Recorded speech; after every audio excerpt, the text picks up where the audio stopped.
Assalamualaikum warahmatullahi wabarakatuh. Teman-teman yang dirahmati oleh Allah Subhanahu wa Ta'ala, dimanapun Anda berada dan siapapun yang menonton video ini, teman-teman, Al-Quran adalah kalamullah. Al-Quran adalah hudan nas, petunjuk bagi manusia, pedoman hidup. Tapi di samping itu, Al-Quran itu bisa untuk penyembuh segala penyakit dan merupakan rahmat bagi orang-orang yang beriman dan kerugian besar bagi orang-orang yang berbuat zalim. Tentunya para dukun yang bersekutu dengan jin atau setan. Dalam surah Al-Isra ayat 82, Allah berfirman, "Wa nunazzilu minal Qur'ani ma huwa shifaa'un wa rahmatun lil mu'minin wa la yazidul zalimina illa khasara." Dan kami turunkan Al-Quran sebagai obat atau penawar dan rahmat bagi orang-orang yang beriman dan kerugian bagi orang-orang yang berbuat zalim. Jadi kita harus percaya dulu, beriman dulu bahwasanya apa yang disebutkan oleh Allah itu benar, dan Allah tidak pernah berdusta, teman-teman ya. Nah, yang akan saya bahas pada kesempatan ini adalah tentang tanda-tanda reaksi bagi pasien atau seseorang ketika diruqyah. Nah, ruqyah itu biasanya membawa reaksi, teman-teman ya. Apalagi memang jelas penyakitnya itu terkena sihir, gangguan gaib, ya, atau sering kesurupan, atau sering sakit-sakitan tapi tak sembuh juga di rumah sakit atau di dokter. Minimal sering sakit kepala, bahu berat, jantung sering debar-debar, sering ketakutan, was-was gelisah, susah tidur malam, mimpi buruk, mudah emosi. Nah, kalau ini diruqyahkan, itu ada reaksinya insya Allah. Apa saja reaksinya? Saya di sini menulis ada 16 ya, 16 tanda reaksi ketika pasien itu diruqyah. Yang pertama adalah mual atau muntah, ya, mual atau muntah. Nah, ini biasanya ada jin yang bersarang di bagian rahimnya atau di bagian perutnya. Ya, jin bersarang bertempat tinggal di rahim atau di perutnya. Makanya ketika diruqyah nanti akan merasakan mual atau muntah. Nah, ketika itu reaksi seperti itu, maka pukul-pukulkan pinggangnya, tepuk-tepukkan pinggangnya, insya Allah nanti muntahnya akan mudah lepas, setan akan keluar. Kemudian reaksi yang kedua adalah ketika diruqyah menangis. Tentunya pernah ya teman-teman melihat ruqyah ketika pasiennya itu menangis, menangis tanpa sebab, bukan nangis karena kesakitan ya, bukan, tapi nangis dari sisi jinnya, nangis seperti sedih mendalam, seolah-olah ada masalah. Nah, kalau ini terjadi seperti itu, berarti ini perkara batinnya, hatinya. Mungkin ada jin muslim yang bersarang di tubuh dia, entah dari manapun jinnya, bisa jadi juga jin asap ya, dari leluhur, itu bersarang di tubuhnya. Namanya dia muslim, mungkin dia menyesal ketika dibacakan Al-Quran, dia sedih, menyesal, maka dia nangis, dan dia mungkin ingin taubat, ingin keluar, dan ini seringnya jin asap. Teman-teman, walaupun dia muslim, tapi ini jenis muslim yang fasik atau munafik. Kenapa? Karena jin kalau sudah besar di tubuh manusia, manusia atau ikut kepada manusia, ini zalim. Dan bagi dia dosa. Ya, ini zalim. Kemudian yang ketiga reaksinya keras, ngamuk secara frontal. Ya, ngamuk secara frontal.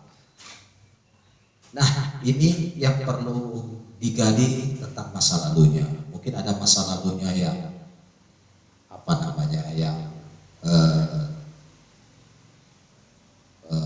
sengsara kali dia, ya, pernah mengalami kesedihan yang mendalam, kecewa yang mendalam, ya. Dan biasanya orang seperti ini ketika diruqyah, setannya itu akan ngamuk keras frontal, ya, ngamuk tak menentu, seperti itu, sesuai dengan hati dia. Jadi setan bisa masuk dari perkara ketika kita menghadapi masalah terlalu dibawa kali atau terlalu hanyut dalam masalah itu, akhirnya setan terundang masuk dan ciri-cirinya ngamuk-ngamuk nanti secara frontal. Kemudian yang keempat, teman-teman, ketika diruqyah dia akan menendang, melawan secara fisik, menendang, menunjang, ya, menumpuk, mencakar, macam-macam.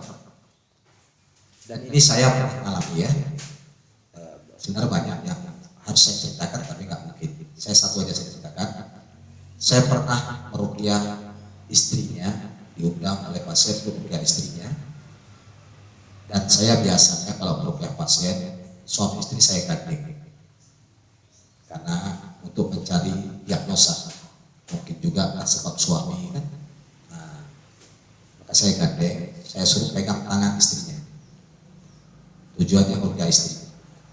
Begitu dibacakan, tanpa ada persiapan, tiba-tiba si suami yang nyeruduk saya, nyeruduk sampai saya terlentang, ya. Kemudian dia mau mencakar saya, mau numpuk saya, tapi ditahan oleh keluarganya, dipegangi, ya. Dengan izin Allah saya dekati, saya baca Quran, saya tiup, akhirnya jatuh lemas. Nah, ini biasanya kalau ada reaksi seperti ini, teman-teman, mungkin suaminya itu pernah belajar ilmu kanuragan, ilmu peneras, ilmu kebal, dan lain-lain, ya, belajar ilmu kanuragan, ilmu sakti, itulah.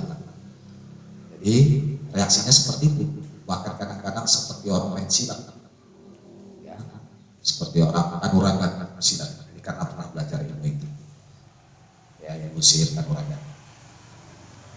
Kemudian yang kelima, kadang diruqyah reaksinya senyum,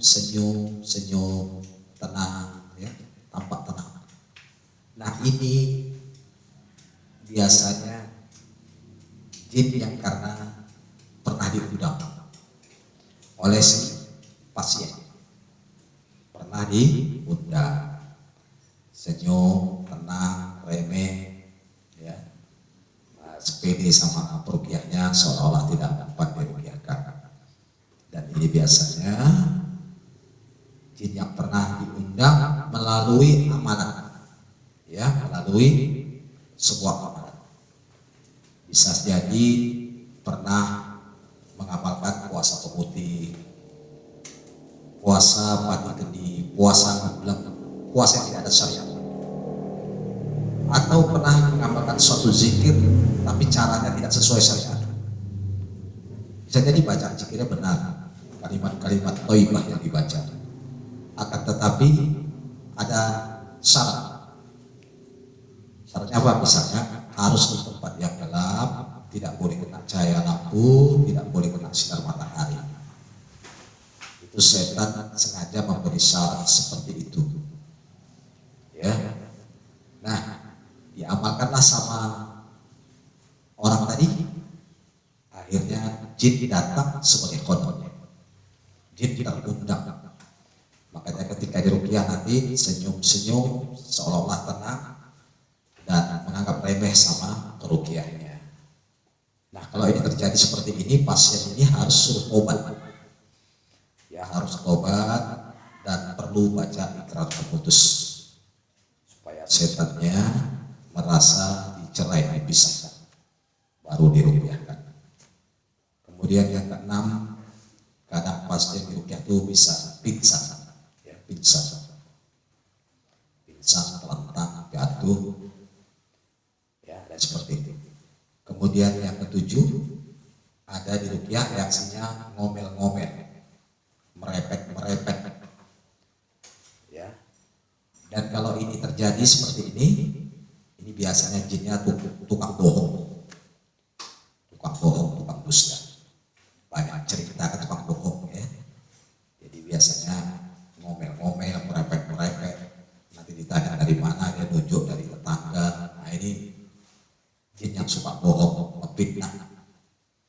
Nah, dari mana kamu? Dari tetangga, nunjuk ke sebelah. Akhirnya kita seuzon. Setan sengaja, karena setan tahu kita pernah selingkuh kepada tetangga, bisa, ya, berbohong. Nah, kalau ini terjadi, pastinya harus banyak kita nasihati, terapikan. Diterapi dulu batinnya, ya, banyak dinasihati. Kemudian yang kedelapan, ketika diruqyah badannya terasa lemas. Yang kesembilan, terasa tercekik lehernya. Itu tandanya apa? Ada bangsa jin yang mau keluar, tapi sampai leher sangkut.